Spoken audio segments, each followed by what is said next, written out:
Welcome to the Emerging Civil War podcast for a special edition. I'm Chris Mackowski, and joining me today is my friend Kevin Levin. And Kevin is here to talk a little bit about a story that he's been following pretty intensely, and I've been following the way he's been following it. And that is, of course, the state of Black history in education right now. Kevin, thanks for being with us today. Great to be with you, Chris. So it's Black History Month, which might seem like just a convenient opportunity to talk about Black history, but it's actually really relevant in the news right now. And I thought it was really important for us to take a second and talk about that. It's a story that you've been following. Tell us a little bit about what got you interested and why you're particularly invested in this story. Yeah, well, again, thanks for the opportunity, Chris, to talk about this. It is a subject near and dear to my heart, in large part because my background is primarily as a high school history teacher. I taught for 20 plus years, mainly in private schools. And I had a lot of freedom teaching in a private school. So I was able to teach classes on the Civil War, historical memory related to the Civil War. And that included a great deal of Black history, African-American history. And, it's as an educator, as someone who's also sort of thinking about these things over time as history, I'm encouraged by many of the changes that we've seen in the curriculum over the last few decades, especially in connection to the Civil War and Reconstruction. We're talking about subjects that a few decades ago you couldn't even find in most standard textbooks, and that's changing. So I think this is important. I think it's important to not only how we think about our collective past, but what it means to us today. Like, how does it sort of identify or shape how we identify as Americans, as part of a community? And so the debate over the last few years over this question of how we teach history, or whether we should even teach Black history, is a very personal thing to me. So it's the main reason why I care so deeply. I'm a believer in the idea that Black history is American history, and in some regards, there shouldn't be a distinction, but it is important to call out particular strands of history or particular storylines, I think. Tell me a little bit about your thoughts along that line and how Black history relates to American history. Yeah, I mean, that point you just made resonates with me, that, African-American history is central to the broader narrative of American history. You can't talk about much of American history without referencing African-American figures in the past and any number of events.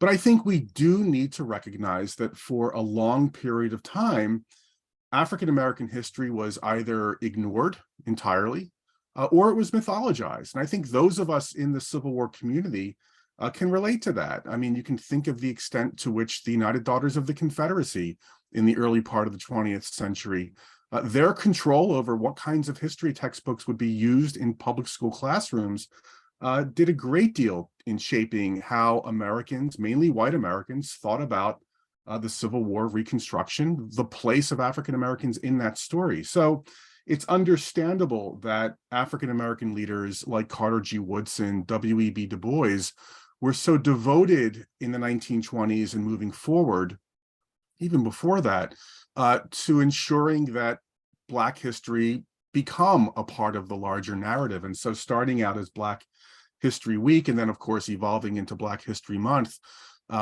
is part of that narrative, is part of, I think, that reckoning with the past and attempting to cover it all, as they say, or at least cover more of the past that, again, allows us to, I think, better understand where we've come from and perhaps where we are and where we're going. Now, I'm sure there are some naysayers who are listening to us right now and they're like, oh, look, they've gotten all woke on us, blah, blah, blah. How do you counter that sort of criticism? Because I would consider what we're talking about important, not woke. Yeah, I tend to stay away from this language of political correctness. That's what it used to be called a couple of years ago, and now it's called being woke or wokeness or whatever it is. Perhaps we've even evolved since the language of wokeness was introduced. I'm not interested in sort of talking about language. I am, as a historian and especially as a history educator, interested in talking about history, right? And I think if we keep the discussion with as best we can in that context, I think we just do a much better job of finding what I think is a lot of common ground among Americans. I think quite often when we're embedded in this politics, the language of politics, we often, I think, lose opportunities to sort of see that, look, we actually agree on a lot of things when it comes to how we think about the American past. And if you look at surveys done over the last few years, it turns out that, you know, Americans across the political divide actually agree on quite a bit when it comes to American history. We tend to agree that it's important to teach students about some of the darker chapters of our past. We tend to agree that it's important to actually center the story of Black Americans in our classrooms. We can get into sort of the nitty-gritty, of course, but I think there's a lot of common ground, and that's really what I want to focus on. I tend to think that the language of politics just kind of prevents us. It sort of reinforces our little silos, right? It certainly connects us, I think, more deeply to the people that we agree with. But it certainly, I think, prevents us from having the conversations right now that we desperately need to have. And so I'm not trying to dodge your question. I think, and in part, I'm not trying to dodge it because whenever I find myself engaged in those conversations where the language is just so much on the surface, this politics language, we don't get anywhere. And so you end up looking back on it sort of thinking, well, did I just waste the last 10, 15 minutes or however long of my life in that conversation? And I think, yeah, I'd much rather not do that. Yeah, and it's, to me, unfortunate that that language becomes weaponized in a way that prevents that discussion and dialogue, and lends itself more to histrionics than history, if you'll pardon that really bad pun. On both sides of the political aisle, right? I mean, I think you see it these days on the left.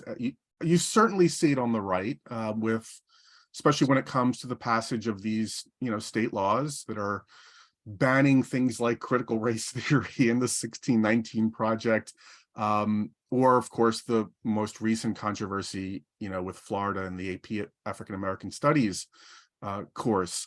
So it's there, and I think we need to be wary about it on both sides. If we want to talk about history, let's do our best to talk about history, and let's do our best to, I think one of the things that's often, let me just say this, I think one of the things that is often overlooked, that historians don't pay enough attention to, or at least public-facing historians, is the process of doing history. I think quite often people have differing vague ideas about what historians actually do when they're doing research, right? And I think it's important for historians and others to try to sort of lift the veil, if you will, right? To sort of introduce the process. I try to do that really from day one when I started blogging back in 2005, to sort of bring people along for the ride, to say, look, these are the kinds of things I'm thinking about. Here's some of the conclusions I'm drawing based on the evidence that I'm collecting. I may not be right about this. I'm willing to revise. There are competing interpretations. And I think often today, part of the problem is that history has become so overly politicized that when we talk about history, quite often, I think, for most people, we're just talking about our respective political outlook.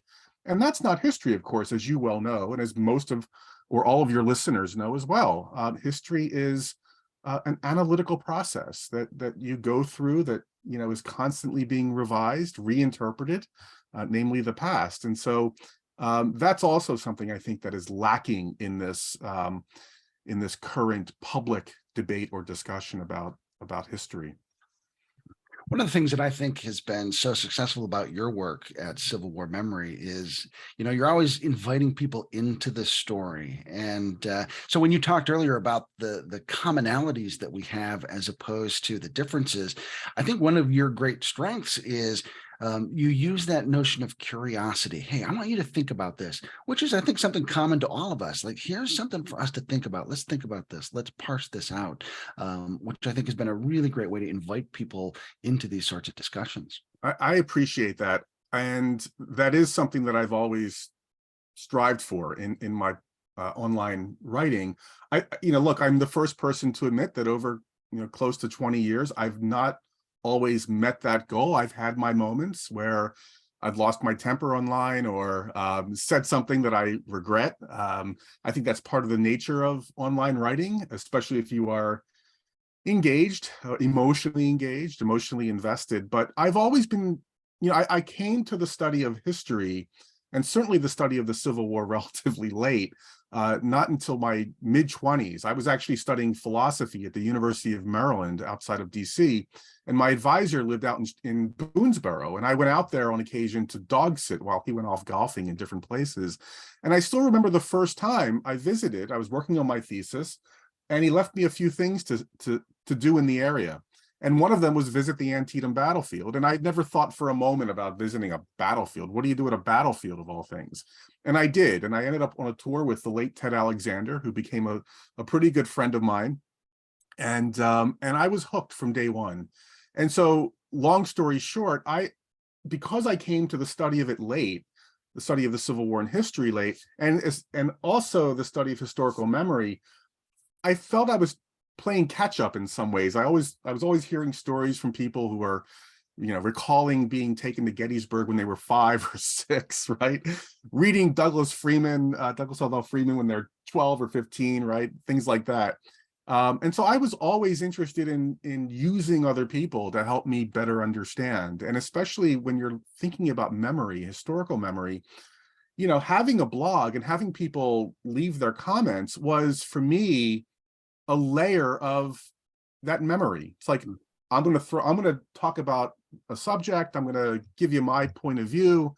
You're going to respond. And that in and of itself gives me a whole different perspective, and much of it reflective of how Americans have remembered, or perhaps misremembered at times, the Civil War era. So that kind of engagement has always been really important to me. And I hope that my work, my published work especially, I hope that reflects that kind of curiosity, and at times borrowing or utilizing some of what I've heard over the years, and enriching my own understanding. So thanks for that. Oh yeah, absolutely, absolutely. Thanks for the work that you do. So as we talk about this, process of how memory gets constructed, why is it that Black history tends to have been forgotten about or left out of larger memory? That's probably a 6-hour discussion for an abbreviated version. Yeah, I mean, that is the central question. I think that's driving a lot of this over the last few years. I think certainly there is a long history of white Americans, I think, who have, for any number of reasons, either chosen to ignore or mythologize this history. Certainly, if you look at, we are still, it's not as much in the news these days, but certainly the monument issue, the issue of Confederate symbolism generally, I think that, you can sort of trace back to the early 20th century, the turn of the 20th century, and see how history came to reinforce the racial status quo. And so if you look at many monument dedication addresses, in some cases, the monuments themselves, I just wrote yesterday on my Substack about my blog site about the 1878 dedication of a Confederate monument in Augusta, Georgia. No nation rose so fair, so white, right? I mean, the language is there. It's explicit on the monuments. The imagery, say, on the Confederate monument in Arlington, which is slated to come down perhaps later this year. White Southerners were very upfront about the place of history in reinforcing, establishing white supremacy after Reconstruction. They didn't hide this. I think they were proud of it. And so right from the beginning of the 20th century, this history has been butchered, so to speak. And I think it's one of the reasons why, for so long, it's been difficult trying to uh, relocate it in the overall narrative. And look, I think this history, whenever there is racial unrest, whether it's the civil rights movement, um, whether it's racial unrest in the 1980s, and especially over the last few years, especially since the Charleston shooting in 2015, and this whole sort of reckoning about the Confederacy, Civil War memory, the history of race in America, it's no surprise that history once again has become so divisive, because it's not just about the past that is up for grabs. It's also what it means for the present. It's how, again, it's how we see ourselves as Americans in 2023. And I think, there is a political divide there. There's no question about it, even though I do think there's a lot of room of, there's a lot of common ground. But in terms of how we see ourselves as Americans, is racism, is white supremacy really still baked in as much as it was in the 1950s and 60s or an earlier period? That gets us to the whole question of critical race theory as a discipline. How should we understand the origins of the United States? Do we start our account or our narrative at 1776 or 1619, as Hannah Nicole Jones has suggested in her 1619 project? That has a great deal of influence on how we see ourselves today. And that's where the politics comes in, right? And so it's no surprise that we are in the position we're in. I suspect it's going to continue at least for the foreseeable future, at least through the next election cycle, right? Presidential, and we'll see what happens after that. But here we are again. Again. Again. What always leaves me scratching my head is, just the violent reaction against telling some of these stories.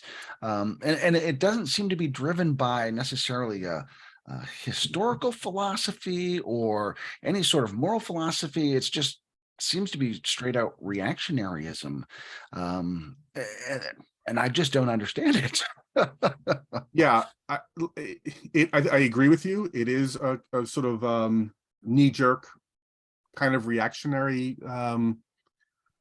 response. But again, I do think that, look, if this didn't have any political import, we wouldn't be in this predicament. It's interesting because the whole debate about critical race theory, for example, is so strange for me as an educator. I've spent, in addition to 20 plus years of classroom teaching, for much of that time, I've traveled the country working with history educators all over the place, K through 12, right? All kinds of districts around the country. At first with the Teaching American History grant that was funded by the federal government. And now with a number of institutions, Ford's Theater, the Massachusetts Historical Society, even the National Park Service. And what's so interesting is when the whole debate about critical race theory first surfaced, and of course it was centered in large part around history, right? That this was being taught in history classrooms.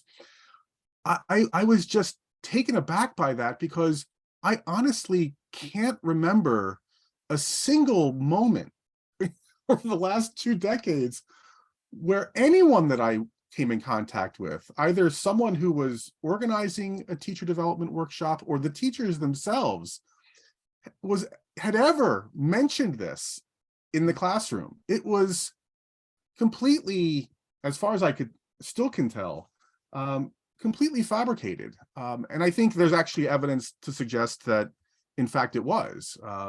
There was a conservative activist who thought that this would be a winning issue to sort of single out something called critical race theory.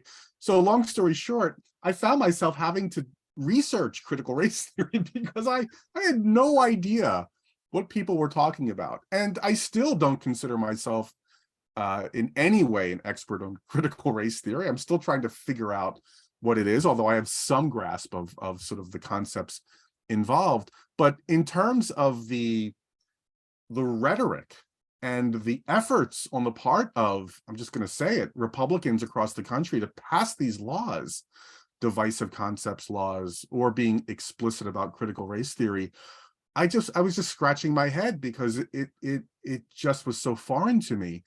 And I think we're seeing the damage now. And the damage is, first, that we have turned our public school educators into enemies of the state. No, we don't trust them anymore.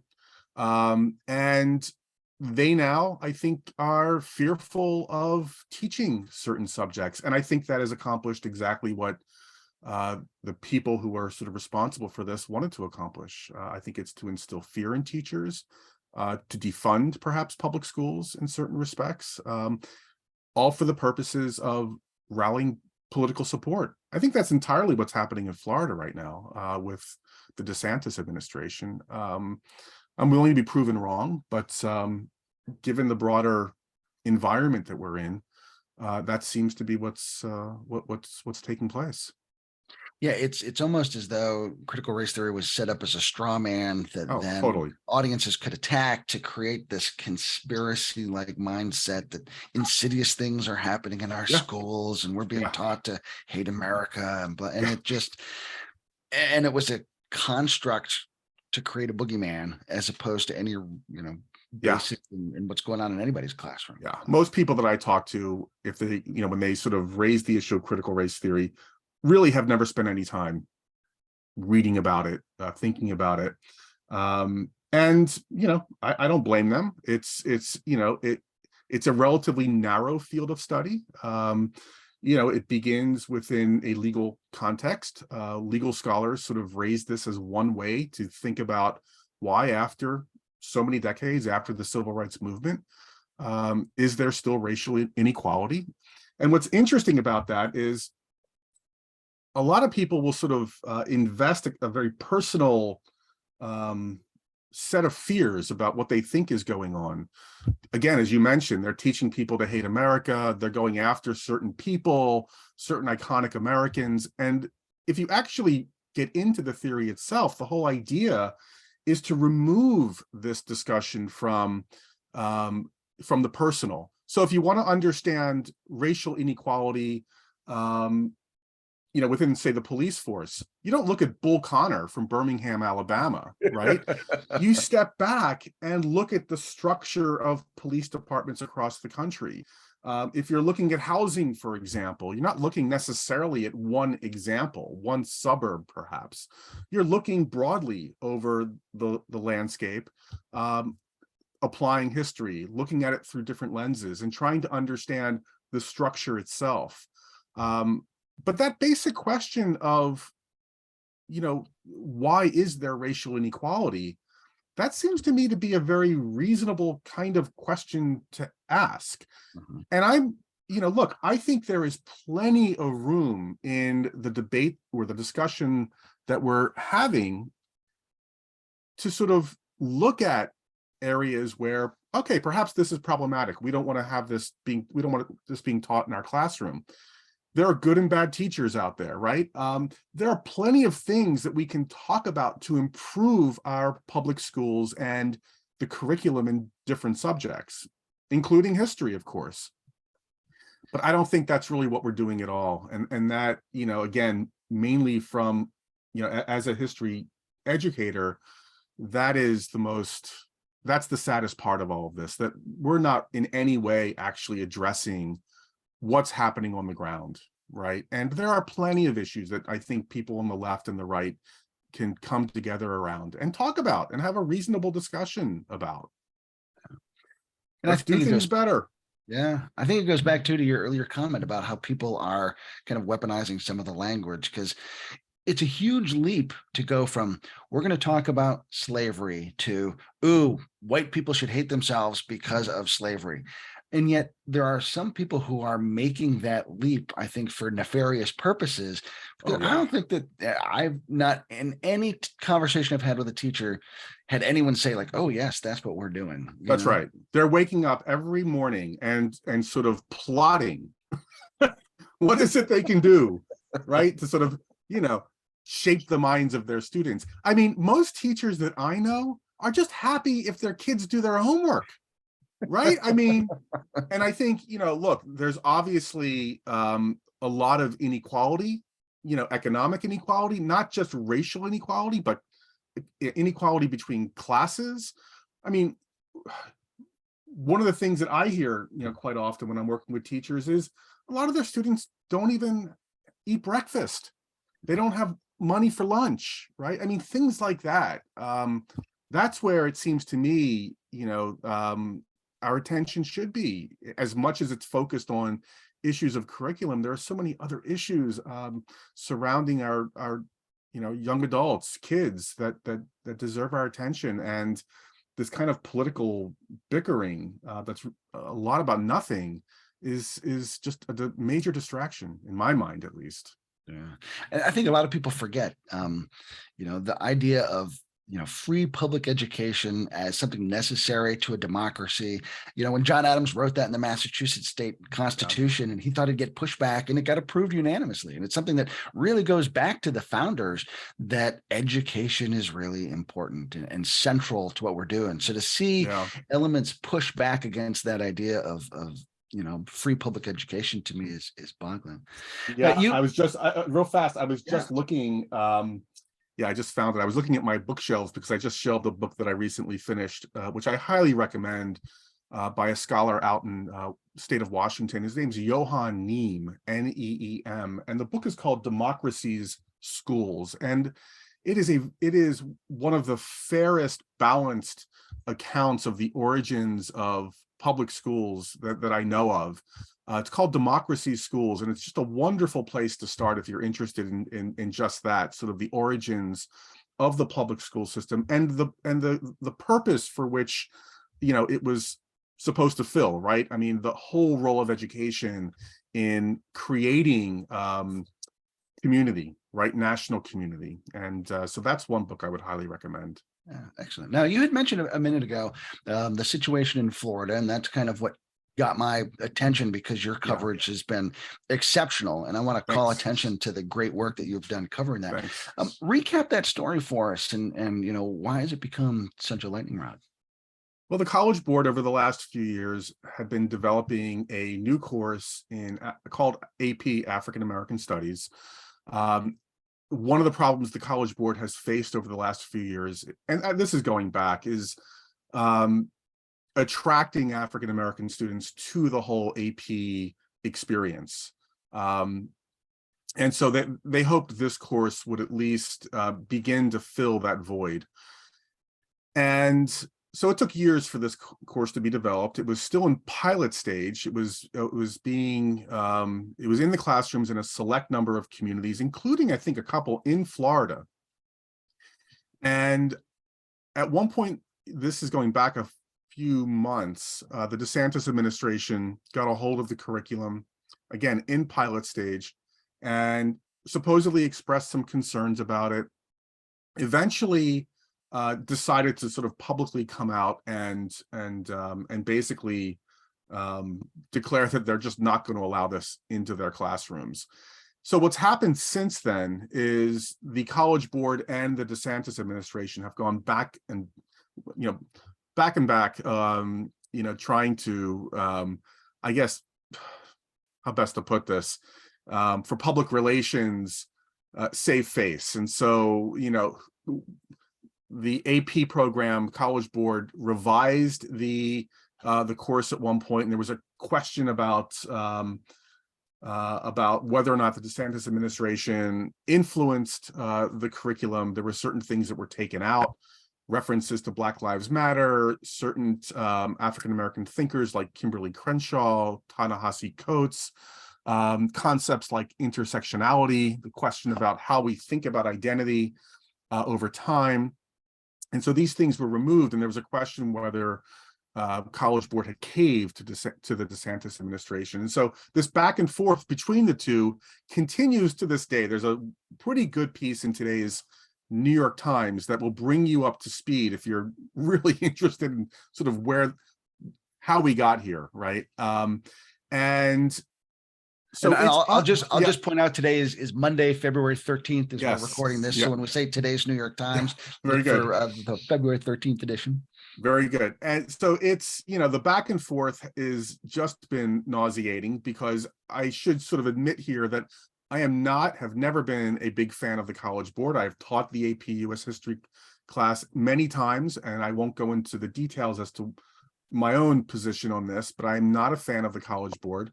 And, obviously the DeSantis administration, I have strong feelings about as well when it comes to this particular issue.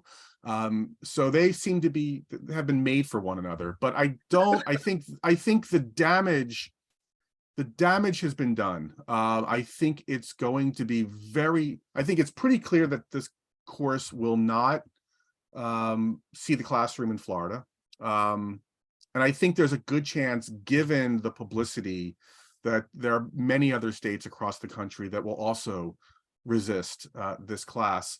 I think one of the problems for the College Board is this is not a straightforward African-American history class. It's an African-American studies course, and there are differences between the two. African-American studies coming out of the sort of Afro studies movement in the 1960s and 70s. I think the first program was in San Francisco State University at around that time. Takes a broad view of the Afro experience, the Afro-American experience, Afro-Caribbean experience, the African experience. It is multidisciplinary, so you're applying sociology, anthropology, feminism, history, economics, politics. You're looking at a wide range of sources, history, wide range of culture, literature, music. And so, and it's also heavily sort of theory laden, if you will. And I think that difference has made it much easier for detractors to brush it aside as the clearest example of, as we started this conversation, quote unquote wokeness, or it's easy to attack it as a threat to white children who are being taught to hate themselves. The evidence of what's happening in the classroom so far, in the pilot classrooms, is very different, of course. We're not talking about that nearly enough. But I do think the College Board is in a bit of a pickle now, because it's pretty clear to me that the revisions to the curriculum, that the pushback did come from the DeSantis administration. That's how I'm reading it right now, as of today. And I think it's only going to get worse as they push forward. I think it's 2024 sometime where they hope to introduce it, nationwide. And so we'll just have to wait and see. But I'm not optimistic at all. And I think that's unfortunate, because as much as I've expressed a problem with the College Board, I do think it fills I do think it has a role to play. I do think that for African-American students, at least the evidence I've seen, have really sort of embraced it and are empowered by it. And I think that in and of itself is part of the problem, in terms of empowering young African-Americans. What kinds of voters will they be moving forward? How will they see the United States? All of these things.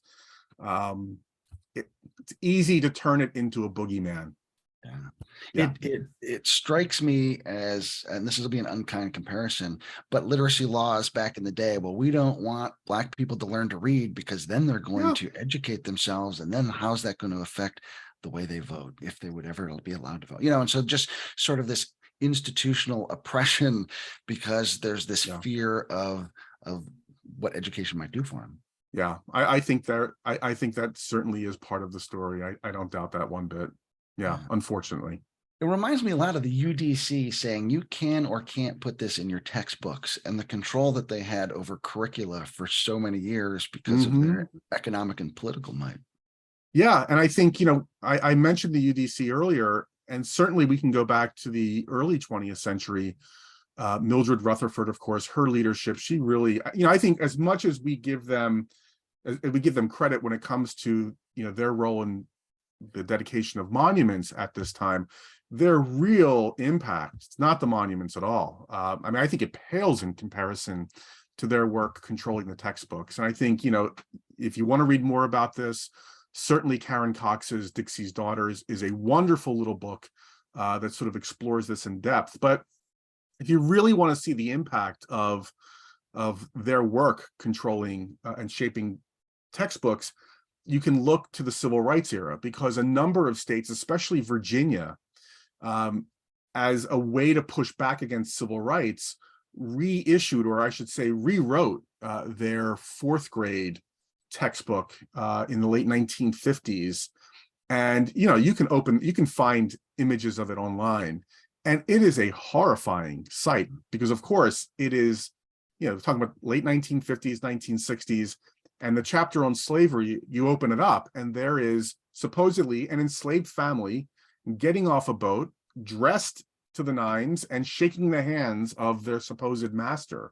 They're carrying luggage. It looks like they're about to go to Disneyland or something.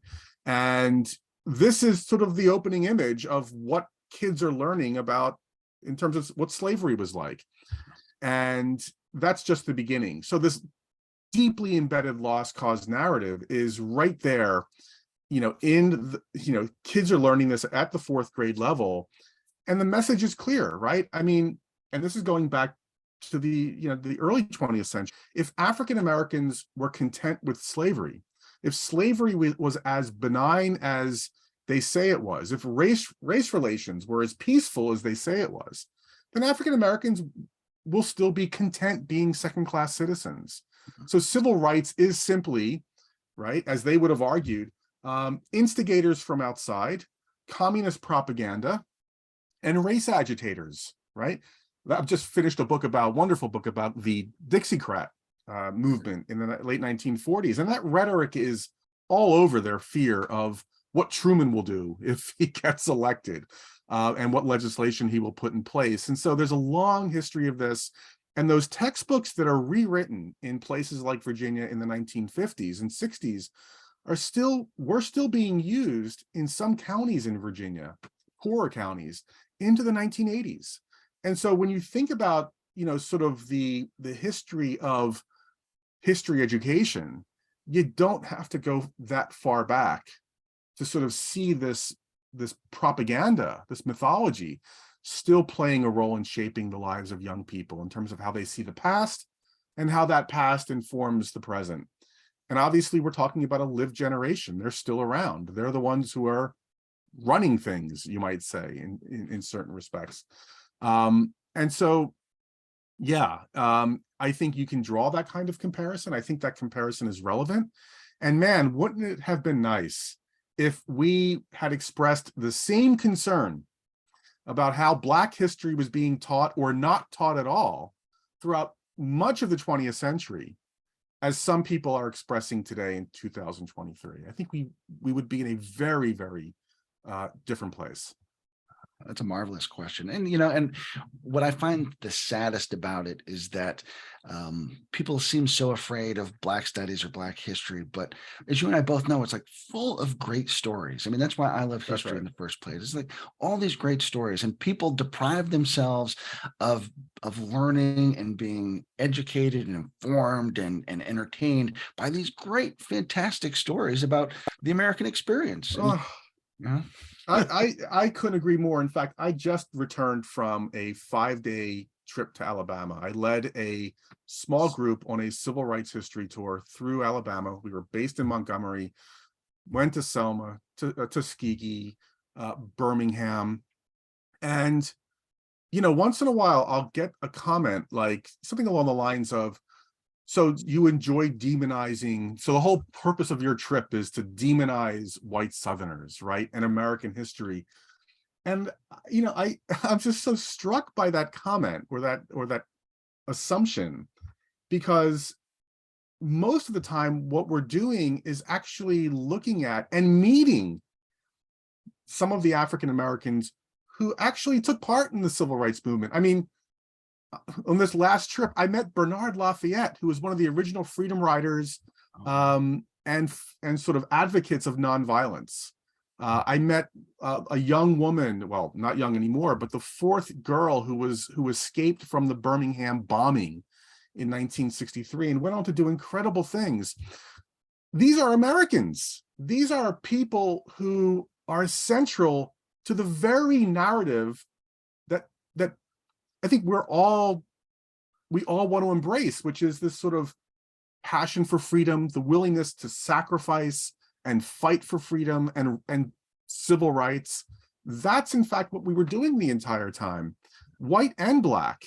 And so it's interesting, so many sort of unstated assumptions here about who is an American, if we're interested in understanding the history of American freedom, who you should study and who gets sort of pushed aside. I mean, all of this is fascinating to me because it really is about how we choose to remember our collective past, right? So I'm right there with you. These are fascinating stories. And the more we know, I think, I mean, we understand history better. That's certainly the case. But I think it makes us better people. I think it helps us. Yeah, it makes it easier. Go ahead. I'm just, I think it helps it make us more empathetic, helps us Yes. respect each other, and likewise, then people respect us better too. You just took the words out of my mouth. Thanks. Yeah, perfect.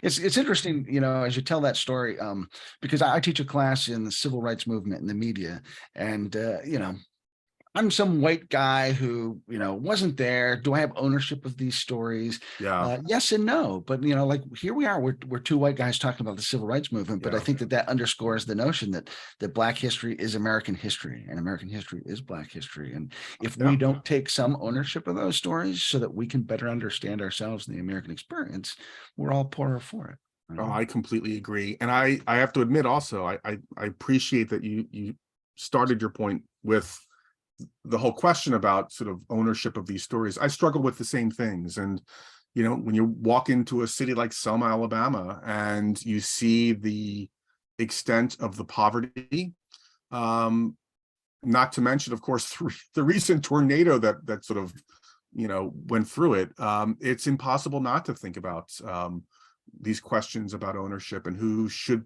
be telling these stories.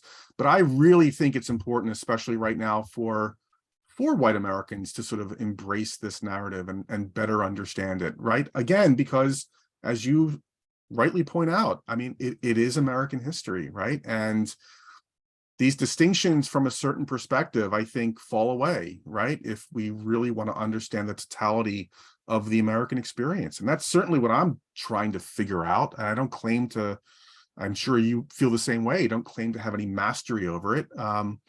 It's a process. We're all students of history, so let's do the best we can.